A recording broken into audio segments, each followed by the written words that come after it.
Weiss took a deep breath and came to a stop beside Yang and Blake. They'd been given a brief moment to prepare and gather their weapons, and now stood at their side of the arena, ready to step out of the changing rooms and into the open air. The crowd chanted, the noise filtering through even the solid wall and ceiling itself. She was used to such things from her concerts, but it was clear Blake and Yang were a little nervous. Jaune, curiously enough, was not. "Take deep breaths," she advised. "The crowd can be daunting at first, but you'll soon get used to them." Heh. Yang jogged on the spot and tried to follow her advice. "Never thought it'd be one for stage fright." "It's just nerves," Weiss said. "Everyone experiences it the first time. It'll get easier soon enough. Just remember that almost everyone who is watching has no idea how to fight. Only a tiny fraction of the crowd will be huntsmen or huntresses. You could go out there and make a complete fool of yourself, and most of them wouldn't even realize." "Hopefully we won't do that," Blake said. "You won't." It was Jaune that spoke, in a self-assured voice.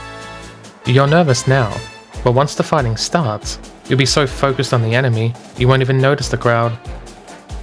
Weiss felt a little surprised by his confident tone. She half expected him to be faking it, but realized who it was she was talking to. Jaune wouldn't bother to fake something like this. He wouldn't care if he was nervous or not. "Have you done something like this before?" she asked. "You seem calm." "You could say I've been in a similar situation before," he grinned. "Maybe it was in a past life." "Then you must have done something very cruel to warrant this one," she snapped. "Now, Weiss, don't be so hard on yourself. You're a great partner." "I didn't mean having me as your partner, you idiot." "Guys," Yang interrupted. "Chill. We're on the same side here. Leave your flirting until after the fight. Blake said you had some dirt on these four." The latter was directed at Jaune, as Yang utterly ignored Weiss's frantic attempts to explain that they hadn't been flirting at all. "Anything we should know about them?" Jaune shrugged. "They're individually skilled from what I hear, but their teamwork doesn't hold up. Idly, they want to break us off into several one-on-one fights where they don't have to worry about hitting each other." That was curiously specific knowledge. Weiss raised an eyebrow but continued to listen. "I think the best bet would be if I take Du, the one with the spear. Blake would be best against Gwen. She uses throwing weapons, and I doubt you'll be hit by them." He waited for Blake to nod before turning to Yang. "Their leader, Nebula? She uses a crossbow that turns into a sword. I don't think she's as strong in melee as she is in ranged, and I can't think of anyone better to keep the pressure on her." Heh. Yang slammed a fist into her palm. "She'll get off one shot, but only one." "And the last for me?" Weiss finished. She was impressed, she would admit. Perhaps he had been off doing research as Blake claimed. "What do you know about my opponent?" "She's called Octavia. Fights using a Chris-like sword," he said. "It does have markings that suggest some dust use, and I'm guessing fire from the color. She's fast on her feet, but she uses a bastardized fencing style. I think you'll be fine." Weiss couldn't help but agree, and her lips twisted up as she thought about it. This Octavia used a fire-based attack and a combat style not dissimilar to her own. She could nullify the fire with ease, and counter any fast movements with her glyphs. When all the variables were accounted for, the littlest things became important. In fencing, reach was one of them, and her weapon had far greater range than a dagger. Still, she couldn't shake a small sense of fear, and it wasn't directed at herself. "Will you be okay with your opponent?" she asked. "It hasn't been long since your injury, and I'll be fine, Weiss. Don't worry about me." How can I not? Weiss thought. She sighed and looked to the others, in time to see Yang wink and nod towards his back. Blake agreed and held a finger to her lips, and Weiss felt a little more relieved. They would all keep an eye on him, whether he knew it or not. A light above them flashed, and Weiss shared a final look with each of them before she stepped out. The four of them walked in unison, Jaune to her left, with Blake and Yang flanked on either side of them. White light washed over their frames, blinding her for a moment, and even sparing them the terrifying sight of the crowd. It couldn't drown out the noise, however, and the chants grew ever louder as they walked out towards the raised platform that would form their battleground. Somewhere in that crowd, her sister was watching her. Somewhere back in Atlas, she imagined her father might take the time to do so as well. Doubtful, perhaps, but a sneeze success here might be deemed important enough for him to care. She could dream. The two teams centered up in the middle of the arena, and Wise took the moment while the battlefield roulette spun to inspect her opponent. Red hair, tan skin, and a smile that was just a little too cocky. She'd been no better once, but that felt like a long time ago. Her eyes fell to the weapon too. Jaune had been right, as usual. How was that always the case? How did he find out these things? If he would have ever answered her honestly, she might have asked. A blunt answer from Jaune. She'd seen movies about a man called Mysterious, and they didn't have a fraction of what he did. There were more questions than answers, and even those answers were more implied than anything. One thing she did not doubt, however, was his dedication to them. Never that. Their feet shifted as the floor beneath them moved. Wise would have stumbled but for Jaune's shoulder being suddenly behind her. He didn't catch her or help her up, but the brief moment of his body to prop hers was enough to regain control. "Thank you," she whispered, meaning more that he hadn't embarrassed her by having to help her up than actually act of helping her. His smile said he knew exactly what she meant. A desert and an ocean.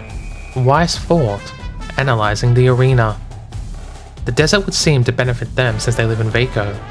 I'm not sure if the ocean is meant to balance it, but it really doesn't. She looked to her partner briefly, but he didn't seem as concerned about the arena as she. Perhaps he simply didn't show it. Yang certainly did if her muttered curses were any indication. And Wise saw the members of Team NDGO smirking and laughing between them as they watched the battlefield click into place.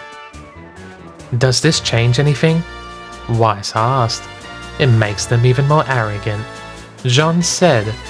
Wise nodded. People like that would be more prone to making mistakes, or at least she certainly hoped so. Her eyes strayed to Du, Jaune's chosen enemy.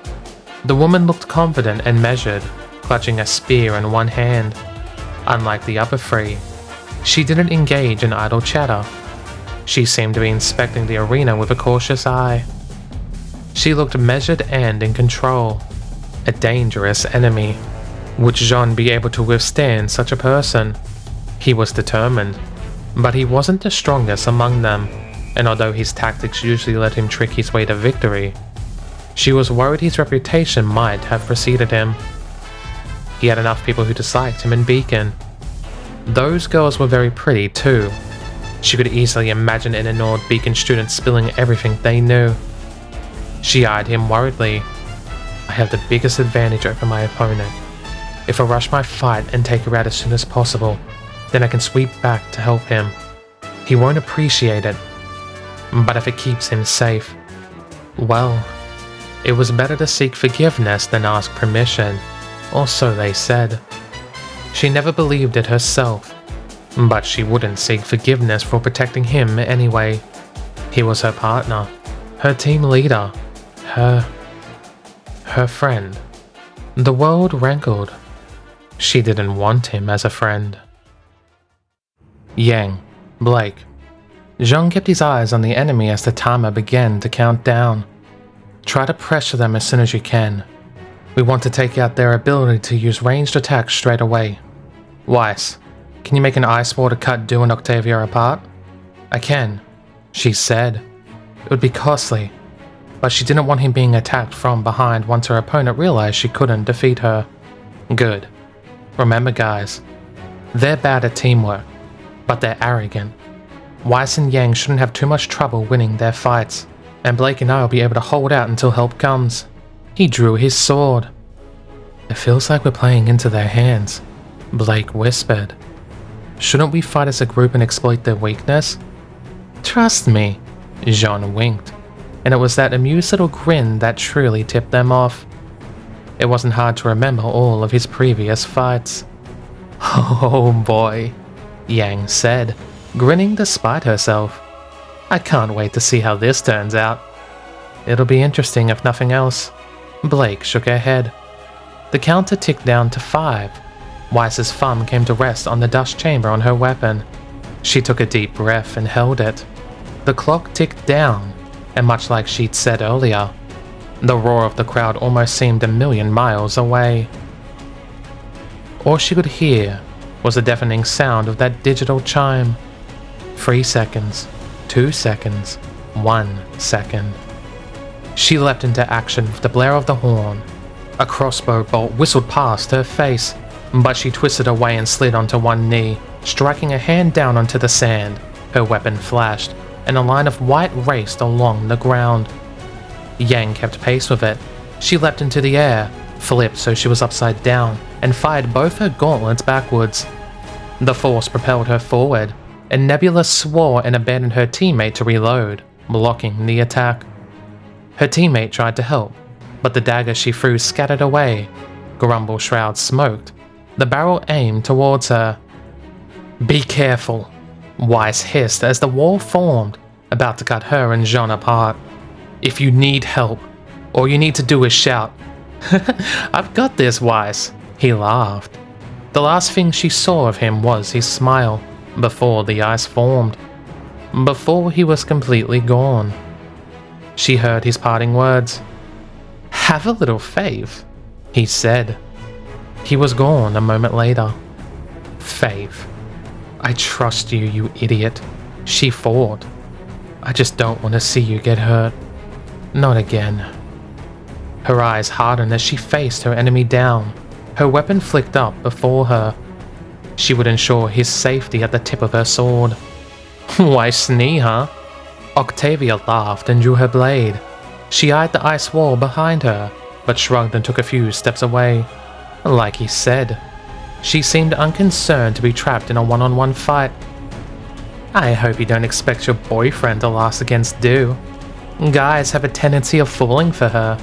She grinned. "In this case, literally." "Then you clearly don't know my partner very well," Weiss said. "Also, he's not my boyfriend." "You don't sound too pleased with that, dear." The girl launched a fire blast to test her defenses, but Weiss swept it away with ease. Her eyes narrowed as she felt something ugly bubble up inside her. Octavia noticed. "Oh, have I touched a nerve there, Lady Snee?" Her weapon came up, and a glyph formed beneath her feet. "Several, actually," she growled. "And I'll make you pay for them." Jaune caught Du's spear on the edge of Kurokamore's. He held it up horizontally above him, reached out to catch the spear behind the blade with his free hand, and then pulled it aside. He punched the hilt of Kurokamore's into her face, then followed up with a sweep that pulled her legs out from under.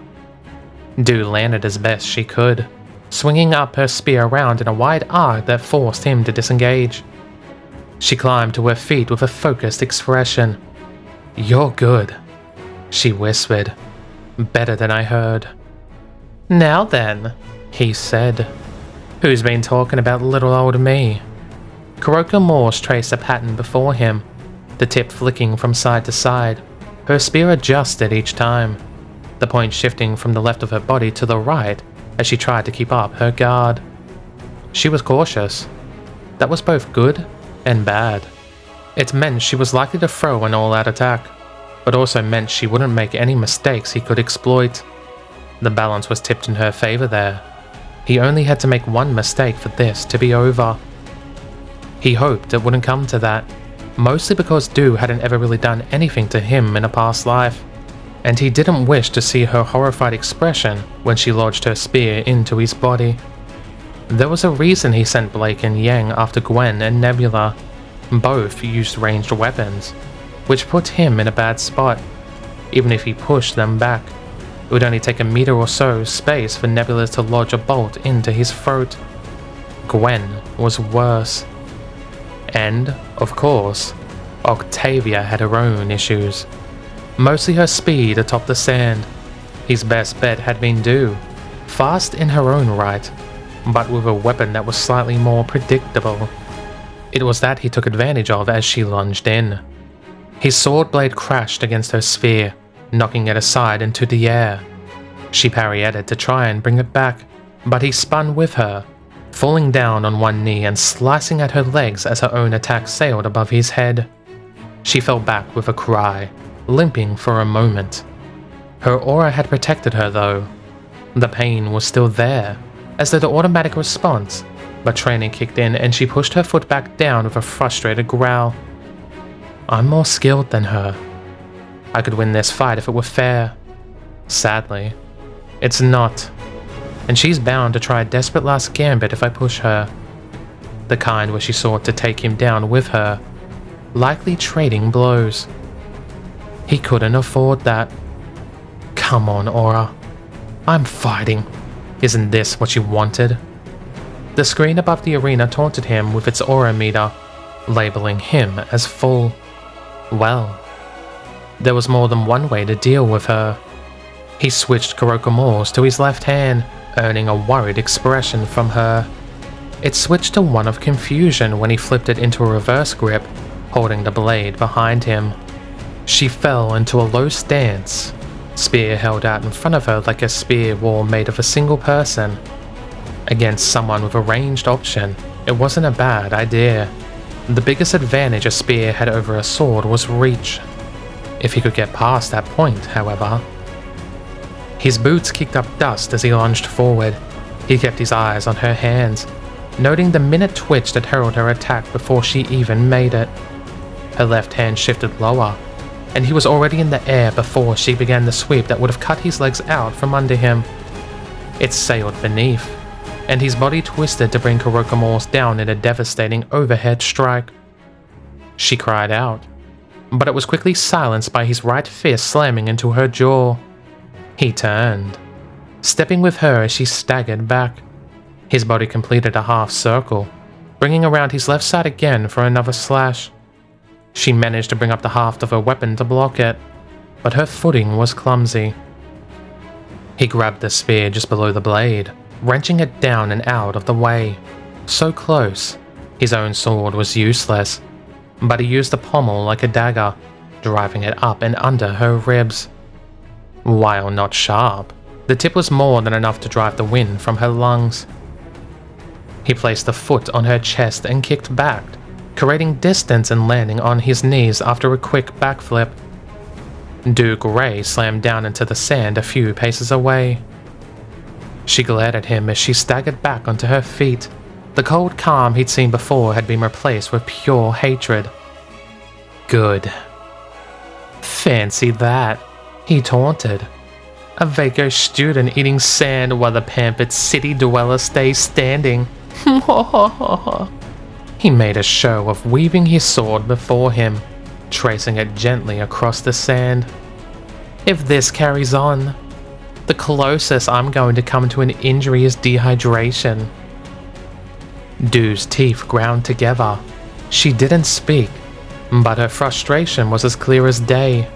She made no move to attack, however, no doubt having realized he had the upper hand in melee combat. He didn't, of course, but it was important she felt it. I won't be baited, she said. If you think I'll make a mistake due to anger, you'll find that you're the one who was mistaken. She lowered her spear to the floor and began to weave it back and forth, much like he had. Unlike him, hers came with an effect. You already have, he whispered, letting a hand reach into his jacket pocket. The white, Atlesian-style thing came with several handy attachments. Weiss knew how to pick functional fashion. As the three twisters surged towards him, he ducked between them and through them, rushing her with a howl of victory. Du panicked, faced suddenly with a berserker.